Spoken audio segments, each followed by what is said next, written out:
Those people who said they were waiting for the second coming of Jesus Christ, and so they camped in this church, and then when the time came, no one knows the hour. It's Matthew 24:36. No one knows the hour. Just go and check it. Nobody knows the hour. Nobody should deceive you that Jesus is coming, so go and camp somewhere. And then when the April 22 the deadline passes, it's going to September something. Around the time people are going back to school.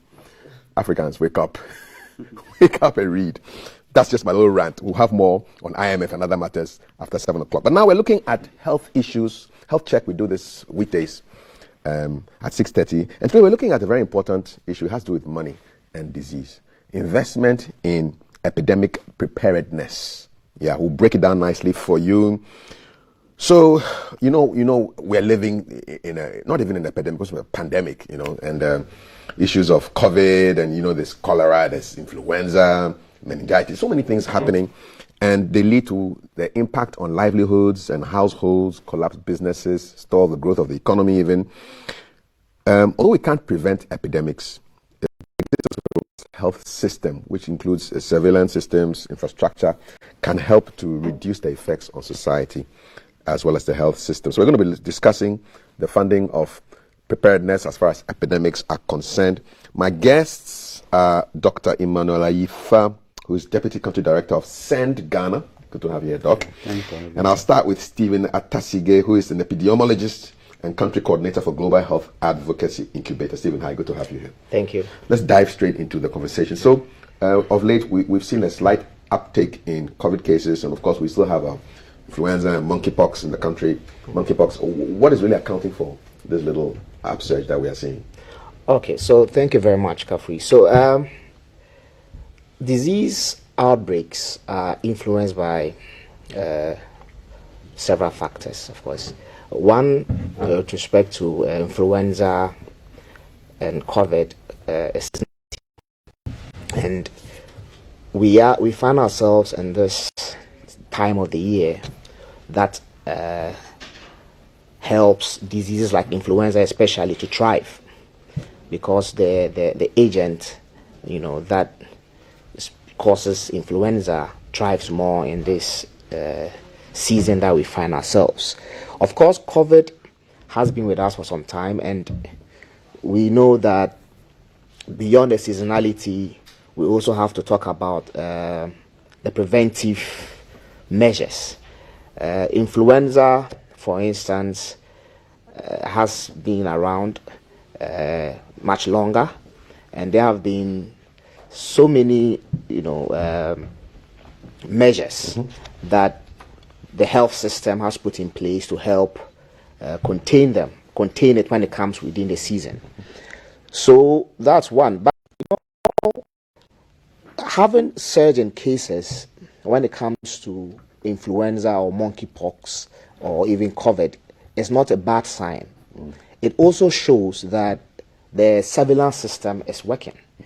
If your surveillance system is operating well, then you should expect to detect these diseases. So it's actually a good sign. It's a good sign. If you are seeing certain things, you are catching things. You are early. catching things. That means that the health system, the surveillance system at the health facilities levels are working, and so it helps you to detect these diseases, and then you can respond. But when monkeypox, we know it just came around, and before we even had cases reported in Ghana, there were cases in other neighboring countries.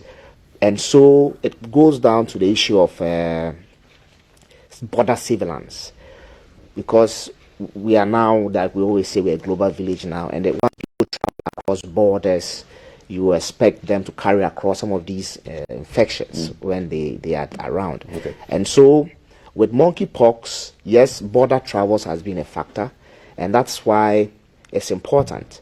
The IHR, the International Health Regulations, also gives us guidelines on how to handle some of these potential threats when it comes to cross-border activities. And so it's important that we as a country also strengthen our border surveillance so that we are able to control such surges or cases from being imported. Okay, great stuff. Thanks for that. Dr. Ayifa, so with all these surveillance systems and mechanisms for monitoring, there has to be money involved somewhere. I mean, talk to us a little bit about funding for preparedness against epidemics. Okay. Thank you, Kafi, and good morning to your cherished viewers. Yes, indeed, if you cast our mind back in 2020, when COVID hit us, I mean, most of us were not prepared for it. And as you rightly said, no one is prepared for such emergencies. But on the other side, you could be prepared financially so that in case of eventuality, you wouldn't find yourself wanting. When COVID hit us, we needed laboratories to really test at fast pace. But at that time, we only had KCCR and Noguchi. If we had a lot of infrastructure, it wouldn't have been a problem. What is KCCR? KCCR, Kumasi Center for Collaborative Research. Okay. Yeah, so, I mean, it was evident that at that time we really needed money to prosecute some of these agendas. But unfortunately, we didn't have it. And that is what resulted in government going to the IMF as a resort to get funding for it. My colleague indicated that Ghana signed on to the IR, the International Health Regulation. That was in 2005. And based on that, we did what is called a National Action Plan for Health Security. That has been costed from 2019 up to 2023. And within this time, we have such a nice, robust plan to take care of laboratories, take care of research, take care of the surveillance that he spoke about. And the money is there? Unfortunately, it was costed by no funding. Oh. And so that has been our challenge. What was the cost? And the cost, in fact, it has really escaped. I can't really mention. So they know how much it will cost, yeah, in terms how much to spend on it, but there's no money exactly to put inside to put it inside. Let me use this to compare to a country like US. US had the emergency fund set up somewhere in 1983, and they had money to make sure that such things are really catered for. Is that a fair comparison? Well, it's a good example to cite. It's a good example to cite because the World Health Organization also even has something similar.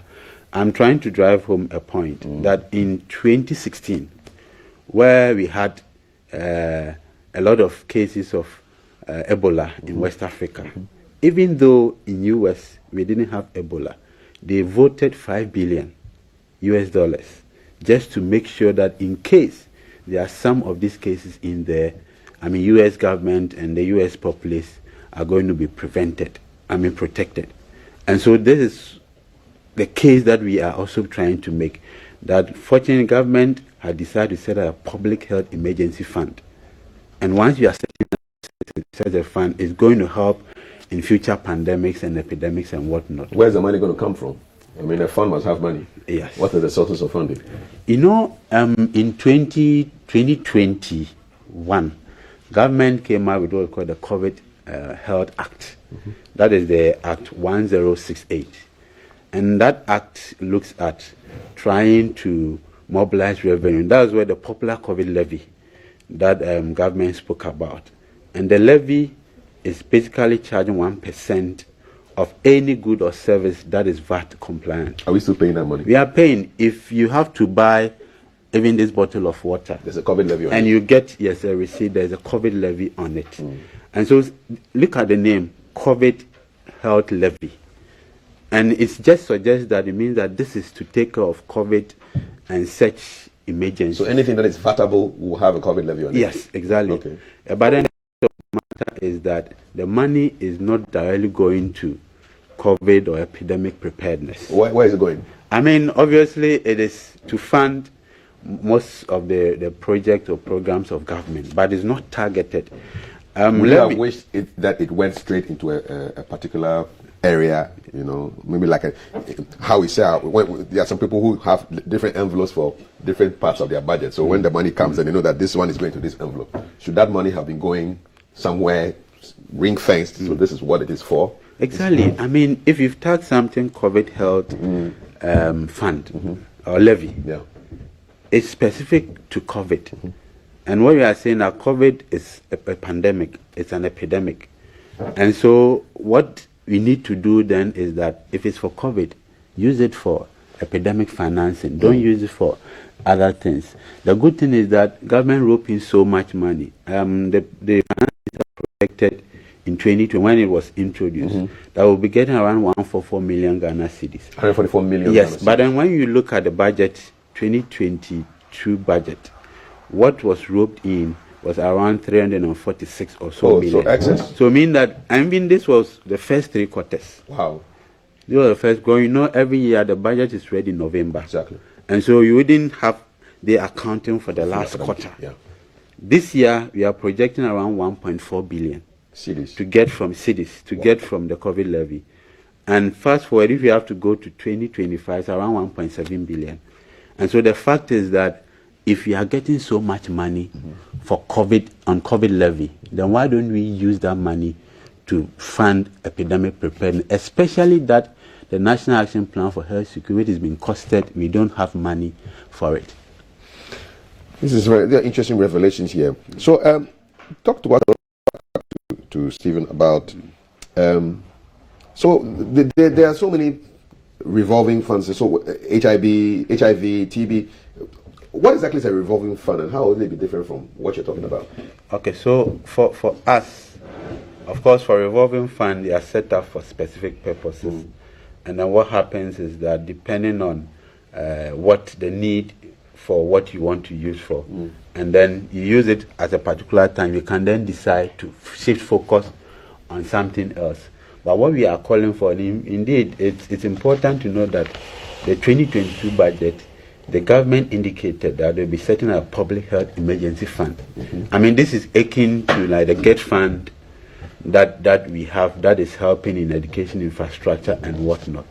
And so basically that is not really a revolving fund that we are calling for. And we actually appreciate the initiative from government to, as I indicated from the beginning, WHO is encouraging our African countries to set up such a fund. There's an African-wide fund that the country Ghana is even contributing to, but of course it's very small. But you cannot really depend on the fund set up at the African level. We need an internally generated way of also funding epidemics. Are we, the citizens, the ones who are going to be funding this fund? No, I mean, obviously it has to be us. It has to be the country. Because you see, going outside to borrow also has so much implications. We are going right now to IMF. Yeah, we are going, but of course that is I'm sure it's a different a different discussion for today. Right. But if I'm to put it in context, I mean, in COVID, if you even go to the Ministry of Finance website, you know, the money that we got from World Bank, we are paying. Not that, I mean, it wasn't money.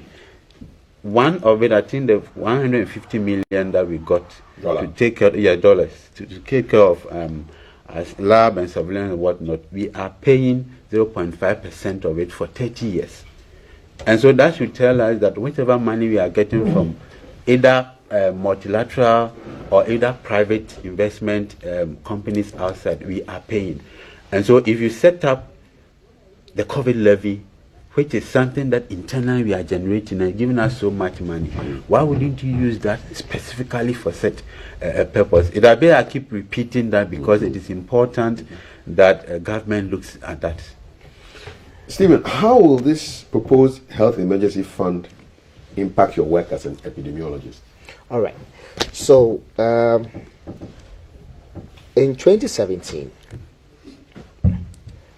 Ghana had the evaluation of the country's international health regulation capacities. And the joint external evaluation is an exercise that every country that's a member of the WHO goes through. And this exercise is with partners like the WHO, the CDC, and the the Ghana Health and the Ministry of Health. And this is to help identify the gaps, the capacity areas that needs to be improved, you know. And from that evaluation, one of the key areas, you know, the key capacity areas, which is policy, financing, and legislative, has a benchmark And that benchmark is for countries to have financing, established financing available for timely response to epidemics. Otherwise, you must have money available to Not the reason why the WHO advocates for countries to have dedicated funding is because when with epidemics or pandemics, the timely response is key. An effective response. It's not how you respond, but how timely you respond, how effective it is. And funding is one of the key aspects to every emergency response, because you need logistics, you need to deploy human resource, you need to train people to be able to respond, and this has to do with funds. Ghana currently, we rely on the consolidated fund. We also rely on the contingency fund and our donor support. And of course, the last time I checked, Ghana's public health system is almost over 60% dependent on, which is too large. That leaves us very vulnerable. So when we have epidemics, we are not prepared, we can't respond. Even in the wake of the COVID, in the peak of COVID, we had yellow fever somewhere in the Savannah region. And well, the response came, but it wasn't timely. And there have always been issues. So that recommendation was for us as a country to consider establishing what they refer to as a public health emergency fund. And that, as part of the recommendations, is that as a country we should also have clear mechanisms on how to trigger access to such funds. Now, after this recommendation in 2017, down the line, as an epidemiologist, as you said, I have been in the front of some of these outbreak investigations and response in the past, and still going. And so, you appreciate how funding or the lack of financing for timely response influences, gaps in response. I'm just curious, if we had gotten cases of Ebola in Ghana, would we have had the funding to take care of it? That's the question. Now, of course, like I said, we rely on the consolidated fund, the contingency fund, and then, of course, donor support. But these are not sustainable, and they will not come as and when you need them. They will take time. And then, like I said, response should be timely. I heard the Minister of Finance mention one of his statements around the peak of COVID, that we did not have any funding available somewhere to fall on, and so that affected the country. And that is true. But there's a recommendation that came from the Joint External Evaluation that Ghana should establish emergency fund. And emergency response has to start with preparedness. First of all, you need to have the capacity, trained human resources. Do we have that? Are we prepared? Yes, to some extent, Ghana is doing very well when it comes to capacity. Because how many epidemiologists do we have? We do have the Ghana Field Epidemiology Training Program. We do have a lot of training programs going on. How many? I mean, in the country, if you look at yes, relatively, we haven't met the WHO ratio yet. We are still on it, so there's still training ongoing. Ghana trains even the sub-region. We train Gambia, Sierra Leone, Liberia. How many are available for us? Well, now I can't be sure of the figure, but like I said, the number of advanced field epidemiologists or epidemiologists like myself are there. The only problem we have is how to integrate them properly. And that, of course, is something that has still been negotiated and discussed with the ministry. However, we still do have what we call the intermediates and then the low level who are being trained, the front line, giving basic skills. So capacity and this training, again, let me add, interestingly, this training has been going on for some years now, and it's hugely funded by donor support. That's another thing. We're not funding our own epidemiologists. No, we are not trained. The Ghana government is doing its part, I would say, because at least they do provide what we call steady leave for people who want to go and train. Of course, that's also. But then, when it comes to the part of the funding needed for training, I would say Ghana can do better, and we should do more. And that, like he said, that takes us back to the setting up of a public health emergency fund. Now, already as a country, our for health is below the Abuja Declaration. What is the Abuja Declaration? The Abuja Declaration is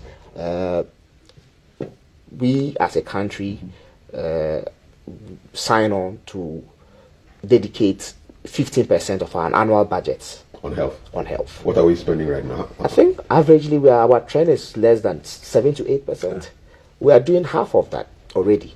So when it comes to health budgeting already, we are doing poorly, based on Abuja Declaration, of course. But then is it that we don't care about health? Well, we're praying away. I think I believe it has also to do with the dependency on donor support, which is not sustainable, like you said. And now we have this opportunity of the COVID. Now, how did the COVID levy come about? COVID came because of a health emergency, isn't it? I mean, it could have been any emergency, but it happened to be COVID. So if we have been faced with COVID and it gives us a fund that we are all levied, and there's an act now, why don't we look at beyond just COVID and see? Yes, if we could, like he again said, we could seed some of that fund into some of that money into a special public health emergency fund that will be used with the clear mechanisms to trigger the access to it, so that we can use that with the appropriate measures in place, involving the Ghana Health Service and the Ministry of Health, so that we use those funds to prepare and then to respond timely to epidemics or pandemics when they come to us. Yeah. We've got a lot of work to do. Dr. Ifa, so what is the state of play right now? So it's a proposed health emergency fund. Of course, it has to be set up legally, so Parliament has to be involved at some point. Where are we right now? Of course, at this stage, it remains a proposal. We are yet to follow up with government to see how far it has gone. And in fact, that is why we are doing this. Because sometimes, once it remains a proposition and you also do not follow up with government, they may do it anyway, but sometimes it might be quite slow. And so we are using this opportunity to call on government, the Minister for Health, if he is listening, or even Mr. President, if he is listening, all that we are saying that the public health main fund is a nice idea, but we want to see action about it. So now their minds are all IMF. Is this a good time? Yeah, they're thinking about IMF matters. Well, I understand, but the point is that, in case tomorrow we wake up and we are hit by another pandemic, it's not an issue of IMF or not an IMF. So that is why we think that. But when those guys come in, they cut things. Yes, they weed things out of the system. Yeah, I'm sure before the government even decided to go, they knew about some of these conditionalities already. But let me just set back a little and also look at, the fact that one, we are already challenged as a country in terms of tax to GDP ratio. So we are doing just around 14.5 or so percent. Ideally, we should be doing somewhere 20 to 23 per our state, comparing ourselves to our peers. And so sometimes government is also challenged in there. That is why we are saying that if you have set a COVID-19 health levy, which and it's not on medications, it's like every good or service that you buy, there's that 1% charge of it.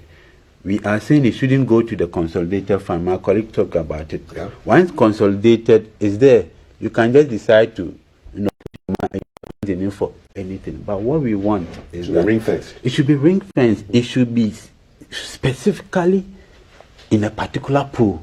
That once you get it, we are not putting in the consolidated fund before even it's transferred to any other source. So that is what we think that should be done. This will only happen if there's a law that makes it so. Yes, so that's why we are calling, because once there's the COVID-19 Health Recovery Act, an act of Parliament, we are saying that the public health emergency fund that should be set up. Yes, there should be a legislation to that. The US example I cited, There's a legislation. You're always going far to US. No, What is happening no, in Africa? no. Man? So yes. Dr. Ifa, No, what's happening I'm- around? Who can we also see in our neighborhood that is doing well? in Africa. This is Jackie, they're far ahead. Oh. No, I understand. But you see, sometimes you set very good cases. In Africa, I said almost every African country, by virtue of being a member of the WHO. WHO also enjoins all African states to set up. Which ones are doing well? Which ones? That frankly, I don't have. I don't have the data. My colleagues can help me. Nigeria, for instance, Nigeria, of course, they have established the CDC. Okay. They have the Centers for Center Disease yes, in Control. Nigeria. They have the Nigeria CDC, and over the years, the funding to the Nigeria CDC, for instance, has increased. Okay. And because they have the CDC that's supposed to coordinate preparedness and response to, public health emergencies, epidemics and pandemics, that is a source of funding. I mean, where the funding is going to. Is it ring-fenced? Is the money also? Yes, It doesn't yes. enter their consolidated It doesn't, fund? and it has increased Okay, exponentially. exponentially over the years. And again, I would say, advocacy played a role. Countries or governments generally, they always compete in interest. So definitely, and even Ivory Coast, the Ivory Coast is also doing very well. They're doing well. Yes, the smaller countries around us, our neighbors like Liberia and Nigeria, Sierra Leone, for instance, they have smaller populations. Even with that, they've launched, for instance, Sierra Leone, they've launched the National Action Plan for Health Security that has started getting funding directly from government. And so advocacy, like I said, played a role in the story of Nigeria, and it continues to play roles around. And so yes, the WHO admits that countries always have competing interests. So governments would have to be called to some of these very key issues. And public health emergencies are very crucial. When they hit and you are not prepared to respond, it creates more panic and even devastations. Dr. Ifa, what will be your final topic? Investment in epidemics preparedness. What do you want to see in an ideal situation? What do you want to see? Okay. So maybe a quick one before then. Yeah. We've been calling for funding. But it's also important to point to government what the sources could be. And so clearly the first source is the COVID-19 health levy that we spoke about. Okay. Secondly, we are also thinking that government could look at the District Assembly Common Fund. Okay. When COVID hit, at the district level, most people were waiting for the central government. Yeah. And so if we have some proportion, percentage of the District Assembly Common Fund, yes, it will help at least at the district level. Okay. Also, hospitals in their internally generated fund at the district level. Some percentage should go Some to the percentage fund. should go to the fund, okay. and that will even be managed still at the district level. Okay. We are also saying that during COVID-19, the private sector willingly decided to help. And I believe that people will be willing to help if they really know that this will be used for the intended So you want a share of that one as purpose. well? The last one I'm thinking about is that, Ghana lotteries, national lotteries. Yes. What happens is that after, and that's the proposition, maybe after taking care of the operational costs, let's say we can decide that we are dedicating the month of July as the month of epidemic preparedness. And so for national lotteries, what they will do is that every day in July, after they take out the operational costs and then the winning bonuses, drop someone they can push some proportion. I don't know how much national lottery actually gets, but that is something that